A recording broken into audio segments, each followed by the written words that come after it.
Why, hello out there to my 5 to 6 fans that I have on the internet. Based on my last post, well, okay, I'm not going to lie. I'm filming these episodes way in advance and I'm releasing them on a schedule. So I have no idea who liked my last post. So I have no idea who liked my last video. But using my inflated ego and being a legend in my own mind, I'm going to assume that everybody loved it. Welcome back. Let's get into the next subject. The subject that I loved when I was growing up. Which, can you guess what it is? We're going to talk about the state of Star Trek. To boldly go where no man has gone before. Star Trek was always my favorite show growing up, and I'm talking about the original crew, the original series. I was in my 20s when The Next Generation came out. I don't want to hear anything about age. Okay, before I go any further, I need to tell you the history of this tattoo. You see it? There we go. I got this tattoo when I guess I was about 17. Again, I don't want to hear age. At that time, tattoos were actually still illegal in New York, so I had to go into this guy's basement. And I also remember I was pretty drunk when I got this tattoo. I know I wanted to get something that no one else had, something I felt was original, and something that I loved. So, hence this tattoo. Now, before I continue, this is just in case my daughters are watching this. Why are you watching this? I told you not to. This was a trick. I never did anything illegal, and I was never drunk. I was just telling that story to see if you were watching, to see if I can capture you. And I did. Go to bed. Right now. I was always an angel. I always listened to what my parents told me, and I never ever did anything illegal. Now go to bed. Are they gone? All right, great. Now let's continue with the story. As I was saying, I was about on my third 40 ounce at that point, so I was pretty out there. And as I said before, I wanted to get something that I knew I'd love and that no one else would have. It didn't hurt at all when they gave me the tattoo, but I do remember there was a lot of blood.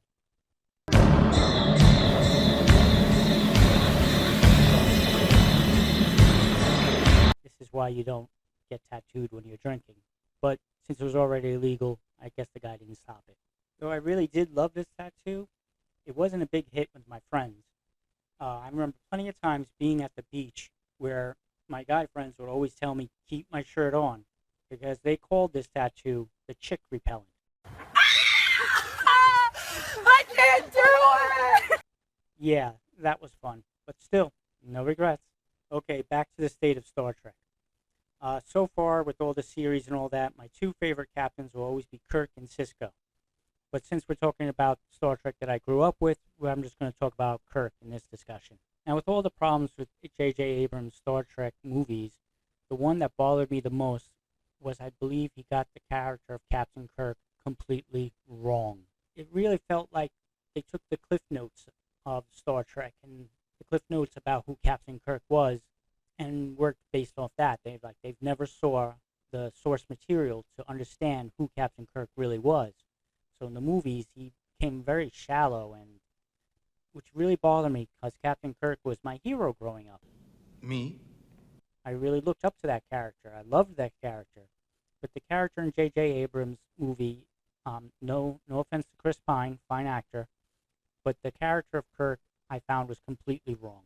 One of the biggest mistakes they made in the movies was they really made Kirk into a womanizer.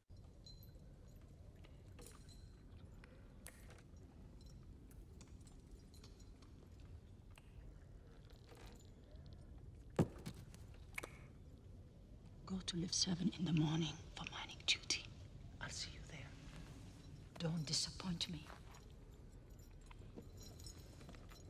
What is it with you, anyway? Which is not completely true. If you just took, as I said, the cliff notes, then you would think, oh, Kirk always got the girl, then he must have been always wanting to get the girl, always like, yeah, manly, get the girl. Any fan will tell you that if you watch the original series, Kirk was with the girl for one or two reasons. One, he was really in love with her, or two, he was using her to save his ship. Any true Star Trek fan will always tell you Kirk's first love was the Enterprise. Spark. I've isolated the biochemical substance of the Elassian tears. It's a kind of an infection, and I think I've found an antidote for You're it. too late, Doctor. The captain has found his own antidote. Are you out of your Vulcan mind? Do you know how long I've The worked on that? antidote to a woman of Elas, Doctor, is a starship. The Enterprise infected the captain long before the Dolmen did. Mr. Sulu, prepare to take us out of orbit. In the movies, they kind of make it like I think in the second one, they had him sleeping with two girls, or like, they made him look like that, yeah, he just wanted to sleep around, which was the furthest from the truth when it comes to the series and the original series and the original movies. Kirk always had a purpose, and he wasn't just using women. The second problem I have as far as with Kirk is basically the trio. The original series was Kirk, Spock, and McCoy. Spock was completely logical, McCoy was completely emotional, and Kirk was in between, listening to both sides and coming to a decision. What is your point, Mr. Spock? If your power of command continues to weaken, you'll soon be unable to function as captain. You must be prepared for that. You have your intellect, Jim. You can fight with that. For how long? In the movies, it's more like Kirk, Spock, and Uhura. Like, no problem with Uhura. Loved her in the original show. I loved all the characters from the original series, the original bridge crew. But it kind of loses something when it's really Kirk listening to Spock and Uhura argue, or their relationship, and it loses what the original trio had. It is unlikely that he will come willingly. I calculate the odds of him attempting to kill us at 91.6%. Fantastic. Good thing you don't care about dying. I am sorry, Lieutenant. I could not hear what you said. I didn't say anything. Actually, I'd be happy to speak if you're willing to listen to me. Guys. Lieutenant, I would prefer to discuss this in private. You prefer not to discuss this at all. That's what you prefer. Are you really going to do this right now? What never seems to require your undivided focus, I'm sorry, Captain, just 2 seconds, is us. Now coming to my third point, which is the worst. I just believe it's the worst they did. If you follow JJ's movies, you would think Kirk is impulsive and relied on luck and just trusting his gut. This is absolutely not true. Any fan will tell you. You're right. What I'm about to do, it doesn't make any sense. It's not logical. It is a gut feeling. I have no idea what I'm supposed to do. I only know what I can do. The Enterprise and her crew need someone in that chair that knows what he's doing.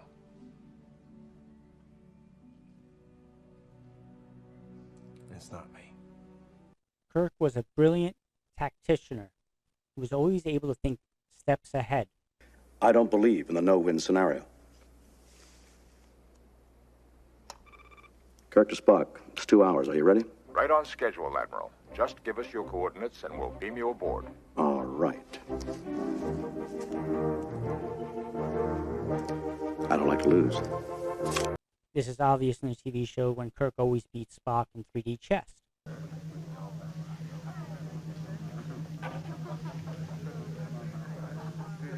Certain you don't know what irritation is? He's always thinking ahead. He always has a plan of things to do. So to just say he's just kind of jumping into things, well, not exactly. He knows what he's doing. He's really good at being a captain. Engineering, this is the captain.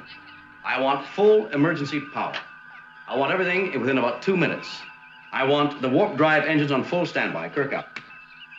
Open up a special channel to Starfleet Command. I see. Code 2. But Captain, That's an order, Lieutenant. Code 2. And they really took that away from him, and that was definitely the worst mistake I think they made, and most unforgivable as well. Yeah, there's that line in Star Trek 6. You're a great one for logic. I'm a great one for rushing in where angels fear to tread. But it's more than that. He always has a plan. He's not just jumping into anything or just following his gut. He has a plan. It took away his brilliance at being a captain, which really made the character, it just really ruined the character for me. Again, nothing against Christopher Pine or anybody from the new crew, all the actors, fine actors, but Kirk was just completely off. It was completely wrong, and I found that very annoying.